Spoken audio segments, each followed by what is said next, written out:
All right, today we are going to talk about processed foods, incredibly important topic. And the term processed foods is something that we hear probably in our everyday life. It's become so commonplace. And usually it's in the context of reducing these foods in our diet. I want to talk about, we're going to bring it back to basics with some good education and just some simple ways to think about things and understand them, and then see why it's so important that we start to crowd out these foods. So, when I say processed foods, a glaring oxymoron, meaning a glaring contradiction. Why is that? Processed foods, are they really even foods? When you look at the definition of food, a food is any nutritious substance that people or animals eat or drink or ingest in order to maintain life and growth. Now, the reason why it's an oxymoron is that most, if not all, of the processed foods that are lining our shelves in supermarkets outside of the produce section are not helping us to maintain life and growth. They're actually taking away.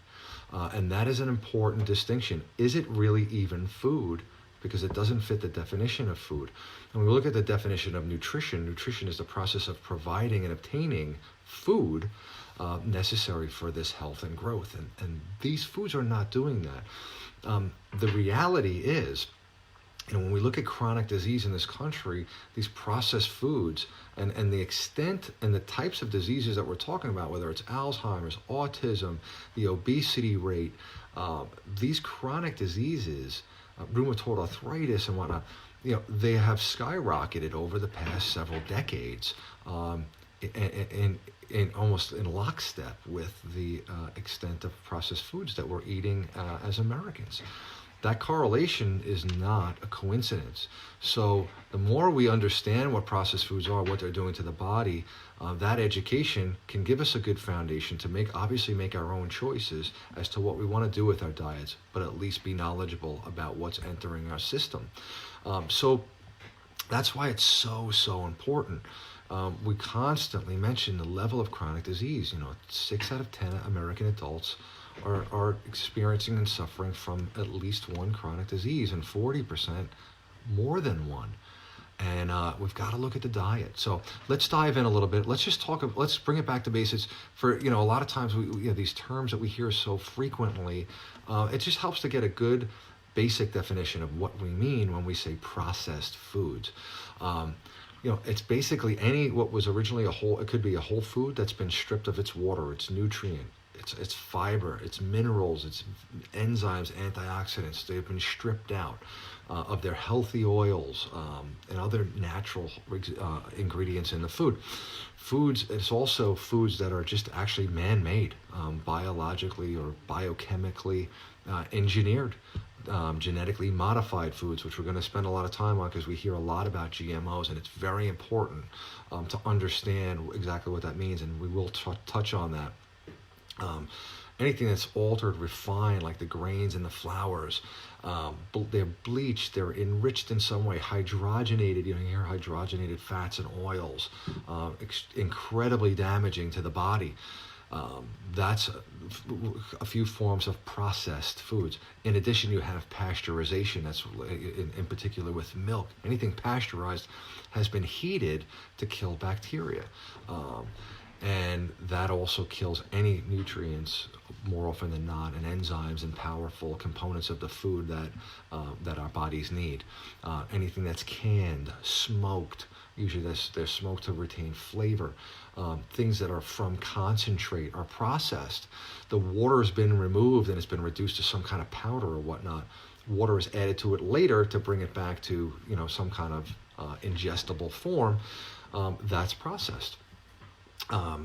Fortification, fortifying things with vitamins and nutrients that were originally there and then taken out, or that's an admission that the food doesn't have it anymore, so we've got to add it back in. And then you've got all sorts of other processes and additions to our food, ranging from dyes, added sugar, added salts, artificial sweeteners, dyes, thickeners, nitrates, emulsifiers, flavor enhancers, antibiotics and hormones in the animals, and all sorts of other drugs and chemicals that are in the food. So basically, this processed food category is so wide-ranging, but in general, it's a change to a whole or natural food, or just a created food, which isn't, again, the oxymoron. Is it really even a food if it's not helping us maintain life and growth in our bodies and health? Health is a state of being free from illness and injury. And when, again, mentioning that chronic illness rate, and it's estimated that over 2/3 of the American diet is processed foods, and that is alarming. I would argue that in a lot of people, it's even closer to 75-80% or more processed food. This is tearing down the body, not helping build it up, and that's why it's so important to understand it. Now, why is food processed? Great question, right? The number one reason for processing food is to increase its shelf life. And that helps companies avoid spoilage. Thinking, if you're operating a business, you want your products to be able to sit on shelves for as long as possible. Otherwise, that spoilage just becomes waste. It goes in the garbage. And that is going to really hurt the bottom line of any company, right? Makes sense. They're processed, again, to add flavor. And how do we add flavor to the foods? More often than not, it's added sodium or it's added sugar. Sugar triggers the same dopamine receptors in our brains that cocaine does. So there's a lot of science behind this stuff. Don't be fooled into thinking that this is just all like, that there's not a lot of science behind it. These companies have scientists who work for them that they know and are well aware of the pleasure receptors in our minds and what triggers the brain to want to eat certain foods. And that's why sugar is added to so many things that you wouldn't even think sugar should be in. They've added sugar to milk. It's incredible. So and that's why they want to hook you. We've talked about the comparisons made in the scientific studies showing cocaine and the similarity to sugar. It has a drug-like effect on it. And I have struggled personally with sugar cravings my whole life, so I get it. I've experienced it. I know it very intimately. But let's move on. They're processed to add color, to add thickness, to add texture, moistness, depending on the food, to make foods more convenient and ready to be used on the go, right? Again. And they keep overall cost low, again, for the spoilage factor. That's why foods are processed. Now, none of that jives with, are they processed to make you more healthy or to build up your body and help your body maintain life and growth? None of those reasons are listed in what I just mentioned. Okay, these are for companies to make their products more sellable, make them last longer, and help the bottom line and actually make them cheaper. Okay, now, where are these processed foods? They're everywhere. Outside of the produce section, they're in almost every food in the aisles. Thankfully, we're starting to see a lot more healthy alternatives come to market because the movement of people like ourselves trying to take control of our own health is growing, thankfully. And companies are having to switch gears and come up with healthier alternatives because the demand is so great. But they're everywhere. Added sugar is in everything. Every corner of the supermarket. From your condiments to your yogurts to your breads to your meats, literally, it's hard to find a product that doesn't have some kind of chemicalized, added, processed feature to it. Now, you think about the vitamin and supplement and nutritional supplement industry, which is in 2017, it was $36 billion in revenue. So that's vitamins and nutrient supplements. So we're not getting the appropriate nutrients, obviously, that we need from these processed foods that, again, are comprising most of what we eat here in America. It's something that something is just dramatically wrong, but it's incredibly simple. And the challenge will be today is to crowd these foods out, because what do they do to our system? How much of these ingredients are even studied for their safety? The companies are allowed to rely on the government allows companies to decide what is really safe and what's not for a lot of these ingredients, and some of them aren't even listed. We talked about that yesterday. The fact that we ingest these foods, or so-called foods, that are actually toxic burdens. Our body stores a lot of it as fat, and our hunger hormones are still being triggered. Why? Because we're not getting nutrients. We're not getting water, high water content, nutrient dense food.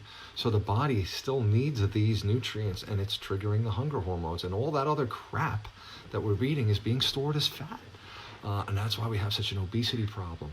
So therein, and what a lot of these processed chemicals and foods, what they do to our digestive system is incredibly detrimental, tearing the gut lining, damaging the good bacteria in our gut. We've talked about, we will continue to talk a lot about throughout the next couple of weeks, the importance of the gut as the central, most important functioning system in our body. These processed foods are damaging the system, and affecting our immune system and whatnot. Now, let's move on a little bit to talk about genetically modified organisms, right? GMOs. We hear it everywhere. We hear it every day. We look for the labels, hopefully, that say non-GMO. Now, when we're talking about GMOs, we're not talking about seedless watermelons and things like that. We're talking about chemicals, in particular herbicides. Now, I want to explain briefly, for those of you who may not know, what is this whole glyphosate GMO thing, finding pesticide and herbicide residue in cereals and whatnot. It's very simple, and you'll hear a lot more about it, hopefully, but maybe not, because it's not widely covered in the media, unfortunately. Now, what genetically modified organisms are mostly crops. Basically, 85 to 95% of the corn, soy, and canola grown in this country have been genetically modified to withstand certain pesticides. Now, the main herbicide is called glyphosate. So what happens is the genetically modified seeds of these grains that I just mentioned, corn, canola, and soy, are able to withstand the spraying of weed killer. So you have a crop of corn, okay, and the corn is GMO'd, and it's got weeds in it and all these other pests, right? So you spray this glyphosate all over the crops, and guess what? All the weeds die, but the corn survives. That's a farmer's dream. However, that's because the corn is modified to withstand and survive that weed killer or whatever pesticides, the glyphosate. Now, that's great for the farmer, but that's on the food. That grain eventually gets refined. It gets mashed into tons of products that are everywhere. We talked about these GMO foods being everywhere, these processed foods being everywhere. Now these grains contain these herbicides, these dangerous herbicides, which the World Health Organization has already labeled a probable carcinogenic. There's 18,000 lawsuits currently and growing against the maker of this glyphosate, the company's Monsanto. I'm sure you guys have heard a little bit about it. Now, this is a huge issue because these genetically modified grains end up in all sorts of food products, a lot of which you wouldn't even think they'd end up in. To name a few, they end up in soda, in forms of high fructose corn syrup, right? These corn crops are getting processed into corn syrup, this high fructose corn syrup, which spikes the blood sugar level to incredibly high levels, has no nutritional value, and damages the kidney and other organs, is in so many of our foods. It's in our condiments, it's in candy, it's in gum, it's in yogurts, it's in frozen pizza, breads, salad dressings, baked goods, jarred fruits. It's everywhere. So it's very, very important to avoid GMO'd foods as much as we can. This glyphosate, I believe, which shows up in ice cream and jams and jellies and energy drinks and coffee creamers, on-the-go foods, nutrition bars. I mean, it's everywhere. I believe that this glyphosate will be, I hope and pray, it'll just be banned at some point, because the evidence of its damaging impact is overwhelming. The company has been accused, and unsealed documents have been revealed showing the company's attempts to keep a lid on the damaging effects of this product, and it's everywhere. So please pay attention, read your labels, and avoid GMO'd foods, especially the high fructose corn syrup and these grains. They are incredibly damaging. They're not natural. They're toxic to the body, and just eliminating them will be a huge uptick in your health. We believe here, and we've seen it happen, and that's happened to me personally, is really health is getting out of the way and avoiding some of these horribly damaging foods. When we think about the chlorine in the water and the fluoride in the toothpaste and in the water and the chemical, the mercury in the fish and these processed foods, we come to understand how powerful the human body is. Not so much for what we've seen it able to do, but for what it's able to withstand and maintain and function for decades and decades and decades. The average life expectancy is around 72. And when we add in all the damage, and forget about the environmental toxins and the air and the low quality air and whatnot, this human body that we've been given as a gift and a vehicle is incredibly powerful because it's able to continue on. Ultimately, though, it can only take so much. And the level of inflammation and the obesity and the underlying detriment to our guts and the linings of our arteries and all of our organs catches up to us. The bill comes due, and it's usually a chronic disease, which can then become a fatal disease. None of that really needs to happen if we just get out of the way and start eating food that's whole food as nature intended it. And it can be and is a wonderful, delicious experience to start to play around with all the varieties of whole foods. And I'm stealing a little bit into the next topic. Tomorrow we're going to talk about whole foods. There's a silver lining in all of this, is my point.